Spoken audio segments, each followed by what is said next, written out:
HSC 26 তোমার কি syllabus শেষ হয়েছে? তোমার যদি সিলেবাস শেষ না হয় তাহলে এই ভিডিওটা তোমার জন্য।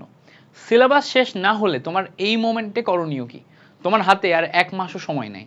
সো এই লাস্ট মোমেন্টে দাঁড়িয়ে তোমার যদি সিলেবাস শেষ না হয়, ফুল সিলেবাসটা তুমি যদি একবার কাভার করে না যাও, তাহলে এইচএসসি পরীক্ষার হলে যে অনেক জায়গাতে তোমার মার্ক অনেক কম আসার সম্ভাবনা আছে। সো সিলেবাসটা অন্তত একবার শেষ করা জরুরি। আর অন্তত একবার শেষ কিভাবে করতে হবে এবং বারবার রিভিশন কিভাবে দিতে হবে, এইটার জন্য একটা প্রপার স্ট্র্যাটেজি দরকার। এই ভিডিওতে আমি তোমাকে আমার পার্সোনাল কিছু স্ট্র্যাটেজি শেয়ার করব। আশা করব এই স্ট্র্যাটেজিগুলা তোমার আগামী 1 মাসের পড়াশোনার জার্নিতে অনেক বেশি হেল্প করবে। সো চলো আমরা দেখি, যদি তোমার সিলেবাস শেষ না হয় তাহলে তুমি এই লাস্ট মোমেন্টে ঠিক কিভাবে পড়াশোনা করতে পারো। ভিডিওটা যদি ভালো লাগে এবং ভিডিওটা যদি তোমার মনে হয় যে অনেক উপকারী হয়েছে, তাহলে অবশ্যই চ্যানেলে সাবস্ক্রাইব করে যাবা এবং তোমাদের জন্য আমার একটা ডেডিকেটেড গ্রুপ আছে, গ্রুপটাতে জয়েন করে যাবা। আমি কমেন্টে লিঙ্ক দিয়ে দিব, গ্রুপটাতে জয়েন করবা। এই গ্রুপে তোমাদের সাথে আমি সবসময় কমিউনিকেট করি, তোমাদেরকে হেল্প করার চেষ্টা করি এবং এই ভিডিওটা তোমার বন্ধুদের একটু শেয়ার করো তোমাদের গ্রুপগুলোতে। চলো আমরা একটু দেখি। দেখো আমি যখন ভিডিওটা তোমার সাথে বানাচ্ছি তখন আজকে আমার মেয়ের 24 তারিখ, তো 28 তারিখে তোমার ঈদ হবে।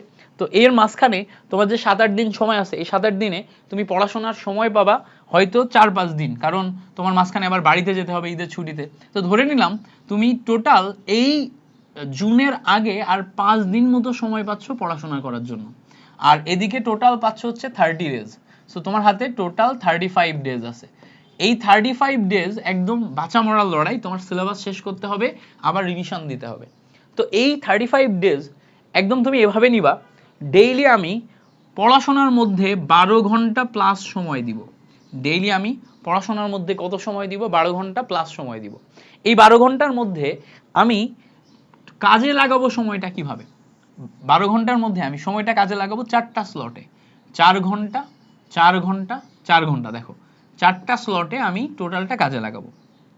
4 ঘন্টা হচ্ছে আমার বিভিন্ন টাইপের ক্লাস এবং ম্যাটেরিয়াল গোছানো। ক্লাস এবং ম্যাটেরিয়াল গোছানো মানে কি, আমার এরকম বহুত টপিক থাকবে যে সমস্ত টপিকগুলো আমি পারি না, যেগুলো সম্পর্কে আমি জানি না, যেগুলোর ম্যাটেরিয়াল সম্পর্কে আমার ধারণা নাই।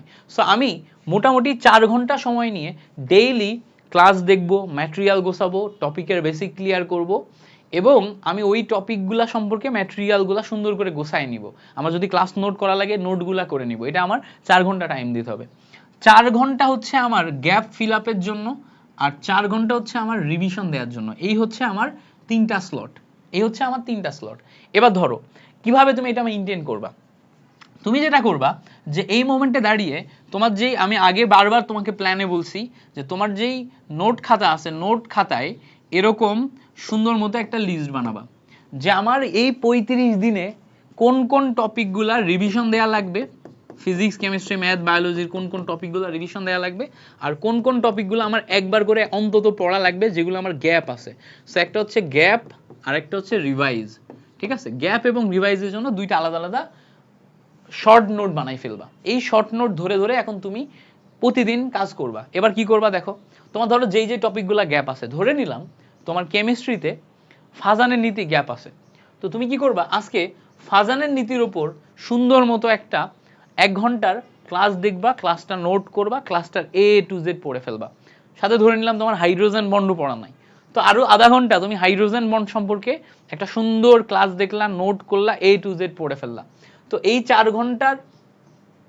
ঘন্টার মোটামুটি 2 ঘন্টা তুমি আজকে কি করছো, কেমিস্ট্রিতে তোমার সবচেয়ে গুরুত্বপূর্ণ 2টা টপিকের উপর, যেই টপিকটায় তোমার গ্যাপ ছিল তার উপরে তুমি ক্লাস দেখছো এবং ম্যাটেরিয়াল কালেক্ট করছো। এবার তোমার দেখা ক্লাস এবং ম্যাটেরিয়াল কালেক্টের উপর ডিপেন্ড করে তোমার হাতে ডেইলি তোমার যে 4 ঘন্টা সময় থাকবে রিভিশন করার জন্য, গ্যাপ ফিল আপ করার জন্য। এই গ্যাপগুলা তুমি এবার লিখে লিখে প্র্যাকটিস করবা, স্টাডি করবা, লিখে লিখে প্র্যাকটিস করবা, স্টাডি করবা, লিখে লিখে প্র্যাকটিস করবা, স্টাডি করবা। এবার এদিকে দেখো তোমার 4 ঘন্টা আছে হচ্ছে রিভিশন টাইম, এটা কিন্তু গ্যাপ টাইম, আর এটা কি, এটা হচ্ছে রিভিশন টাইম। এখন তুমি কি করবা, তোমার রিভিশনের যে সমস্ত টপিকগুলো আছে, ফিজিক্সে 2টা টপিক নিবা, কেমিস্ট্রিতে 2টা টপিক নিবা, ম্যাথে 2টা টপিক নিবা, এই টপিকগুলো এই 4 ঘন্টায় তুমি কুইক রিভাইজ করবা, কুইক রিভাইজ করবা, প্র্যাকটিস করবা, কুইক রিভাইজ করবা। এবার একটা ব্যাপার আছে, ধরো তোমার এখানে গ্যাপ ফিল আপের জন্য এবং রিভাইজের জন্য যেই টাইমগুলো যাইতেছে, এগুলোর মাঝখানে তুমি সিকিউ এমসিকিউ প্র্যাকটিস করার সময় পাচ্ছ না।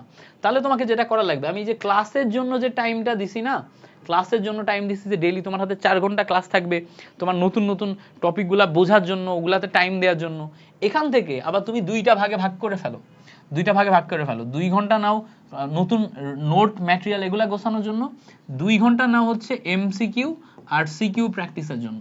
তো তোমার এই যে যেই সব টপিকগুলাতে তোমার অলরেডি ভালো মতো পড়া আছে, এগুলো রিভাইজ দিতে হবে। রিভাইজের সময় এই 4 ঘন্টার পাশাপাশি আরো 2 ঘন্টা এক্সট্রা নিয়ে ওই টপিকগুলোর উপরেই তুমি কি করবা, সিকিউ এমসিকিউ প্র্যাকটিস করবা। তাহলে এই 2 ঘন্টা কই থেকে আসলো, এই 4 ঘন্টার থেকে ভেঙে গেল।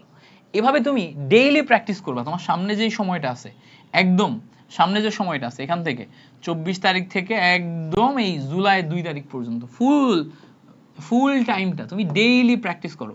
ডেইলি তুমি এই টাইমলাইন মেনটেন করে একদিন প্রতিদিন প্র্যাকটিস করো। এভাবে দেখতে থাকো, প্রতিদিন প্র্যাকটিস করো, প্র্যাকটিস করবা আর এখানে টিক মার্ক দিবা যে আমার এগুলো হয়ে গেছে, এগুলো হয়ে গেছে। প্র্যাকটিস করবা, টিক মার্ক দিবা, প্র্যাকটিস করবা, টিক মার্ক দিবা। এগুলো যদি তোমার একটা লিখিত নোট থাকে, যেই নোটটা ফলো করে তুমি রিভাইজ করতে যাচ্ছ, আমি আবার বলি, তোমার যদি একটা লিখিত নোট থাকে, যেই নোটটা ফলো করে তুমি তোমার গ্যাপ ফিল আপ করতে চাচ্ছ, রিভাইজ করতে চাচ্ছ, তাহলে তুমি দেখবা ট্র্যাক করতে পারবা তোমার ইমপ্রুভমেন্ট কত। তোমার হাতে যদি এরকম 50টা মতো টপিক গ্যাপ থাকে, আর তোমার হাতে যদি 200+ টপিক রিভিশন দেওয়া থাকে, প্রতিদিন তুমি 5টা করে টপিক রিভিশন দিচ্ছ আর 2টা করে টপিক গ্যাপ ফিল আপ করতেছো, তাহলে দেখবা তুমি 30 দিনের ব্যবধানে, খেয়াল করে দেখো, তুমি 30 দিনের ব্যবধানে এরকম হবে, 30 দিনের ব্যবধানে 2টা করে টপিক করে ফিল আপ করতে করতে 60টা টপিকে তোমার গ্যাপ ফিল আপ হয়ে গেছে। আর তোমার হচ্ছে যে প্রতিদিন 4টা করে টপিক রিভিশন দিয়ে 30 দিনে মোটামুটি দেখবা যে তুমি 120+ টপিক রিভিশন দিয়ে ফেলছো। সো মোটামুটি দেখা যাবে যে তোমার যেই টার্গেট, সেই টার্গেটের একদম কাছাকাছি তুমি চলে গেছো। 4টার জায়গায় তুমি যদি বাড়ায় 5টা বা 6টা করতে পারো রিভিশন, 5টা বা 6টা করতে পারো রিভিশন, তাহলে আরো বেশি 150 বা 200-র কাছাকাছি তুমি এখানে চলে যেতে পারবা। 150+ টপিক তুমি রিভিশন দিয়ে ফেলতে পারবা। তো এটা ওভারঅল সব মিলায় তোমার প্রিপারেশনকে অনেক হাই করবে, প্রিপারেশনকে অনেক ভালো করবে।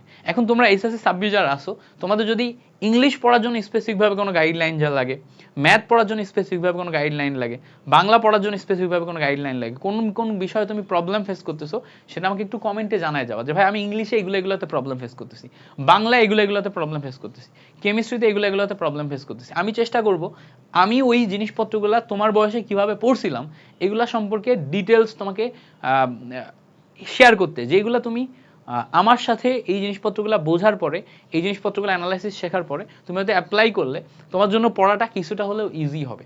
ঠিক আছে? সো অবশ্যই কমেন্টে জানাবা। আর এই আইডিয়াটা কাজে লাগাতে পারো, আশা করবো এই আইডিয়াটা তোমার প্রিপারেশনের জার্নিতে আসলেই হেল্প করবে। Thank you so much for watching this video. তোমার সাথে পরবর্তী কোনো একটা গাইডলাইন ভিডিওতে আবার দেখা হচ্ছে।